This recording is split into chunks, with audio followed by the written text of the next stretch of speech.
Blight है ना, तो उसको कहने की ब्लाइट है, किंतु अब ये जो चीज आई है गुजर रहा है। और आप लोग जानते हैं कि हिमाचल प्रदेश में उद्योग है 5,000 करोड़ से ज़्यादा की अर्थ की, और आज सेब उद्योग पे बहुत बड़ा खतरा मंडरा रहा है। यूं तो हर वर्ष किसानों और बागवानों को नई नई चुनौतियों का सामना करना पड़ता है। कभी चिलिंग आवर्स पूरे नहीं होते, कभी अत्यधिक बारिश के कारण जो है फसलों का नुकसान होता है। इस वर्ष भयंकर झुलसा हुआ फंजीसाइड बीमारियों का प्रकोप बहुत ज़्यादा बढ़ा है। लगभग कई जगह पे 95% से ज़्यादा जो सेब के बगीचे हैं वो इस एक भयंकर बीमारी अर्टनेरिया की चपेट में आए हैं। और इससे भी एक एडवांस स्टेज की बीमारी है अर्टनेरिया मारोसनीना। असमय जो पत्तियां हैं वो गिर जाती हैं, जिस कारण जो है सेब का साइज़ नहीं बन पाता, सेब में जो कलर है वो नहीं आ पाता।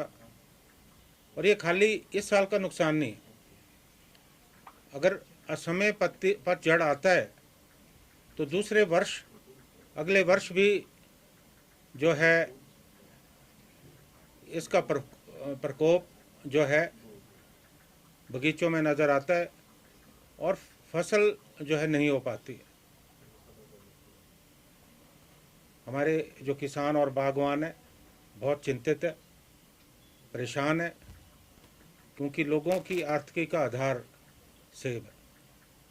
और हमेशा मैं सेब से जुड़े मुद्दे उठाता आया हूँ क्योंकि मैं सेब बहुल क्षेत्र से आता हूँ। और लगातार आप देख रहे होंगे कि लागत बढ़ रही है और मुनाफा जो है कम हो रहा है। ऊपर से इस तरह की जो बीमारियां आती हैं उससे और ज़्यादा नुकसान जो है बागवानों का होता है। ये बीमारी जो है महामारी का रूप ले चुकी है। मैं आपको याद दिलाना चाहता हूँ कि 1982, 83, 84 में एक स्कैब नाम का रोग आया था। इससे भी बहुत ज़्यादा नुकसान हुआ, लेकिन सरकार ने दृढ़ निश्चय के साथ इस बीमारी से लड़ाई लड़ी, किसानों और बागवानों की पूरी मदद की, और केंद्र सरकार का भी पूरा योगदान उस समय रहा। और शायद उसी वजह से हम इस बीमारी पे जो है हमने काबू पा लिया और उसके बाद ये बीमारी दोबारा नहीं हुई। आज भी लगभग उसी तरह की परिस्थितियां हैं जैसे उस समय थी, क्योंकि ये बहुत चिंता का विषय है। अभी मैं प्रदेश के मुख्यमंत्री अभी दिल्ली प्रवास पे, उनसे भी मैं बात करने वाला हूँ कि केंद्र सरकार से इस मामले को उठाए और भारत सरकार फफूंद जनित बीमारियां जो फंजासाइड है इसको महामारी घोषित कर, क्योंकि जो ICAR है वो केंद्र सरकार का संगठन है, उनके पास साधन और संसाधन है। और जब तक हमें केंद्र सरकार की मदद नहीं हो सकती होगी हम इस बीमारी पे काबू नहीं पा सकते।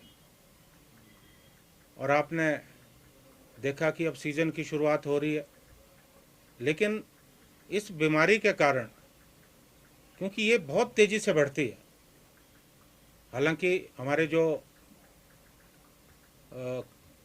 कृषि विश्वविद्यालय उन्होंने भी टीमें भेजी हैं, लेकिन मुझे लगता है कि इसमें और ज़्यादा अनुसंधान की ज़रूरत है। ये कारण समझ में नहीं आया है कि ये बीमारी कैसे जनित हो रही है। इसके लिए भी एक अनुसंधान की ज़रूरत है। और मैं ये कहना चाहूँगा कि जो मार्केट में दवाइयाँ हैं, मैंने विधानसभा में भी ये प्रश्न उठाया था कि कई बार उन दवाइयों की गुणवत्ता पे प्रश्न चिन्ह, इतनी दवाइयाँ, और जो किसान बागवान है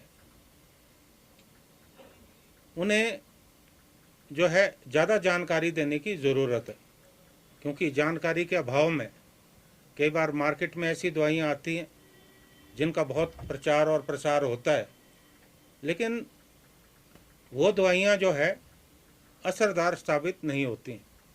उसी तरह से एक चिंता का विषय कि जो हम आयात कर रहे हैं विदेशों से, उसमें एक कंडीशन है कि जो भी बाहर से हम यहाँ आयात करते हैं, सेब के पौधे करते हैं, तो क्वारंटीन होना चाहिए। लेकिन मुझे ये लगता है कि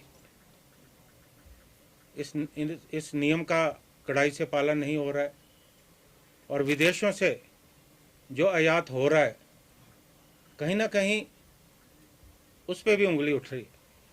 कहीं ऐसा तो नहीं कि विदेशों से हम उन पौधों के साथ जो है बीमारियों का भी आयात कर रहे हैं। इसके लिए भी पूरे अनुसंधान की ज़रूरत है और कड़ाई से नियमों का पालन करने की ज़रूरत है।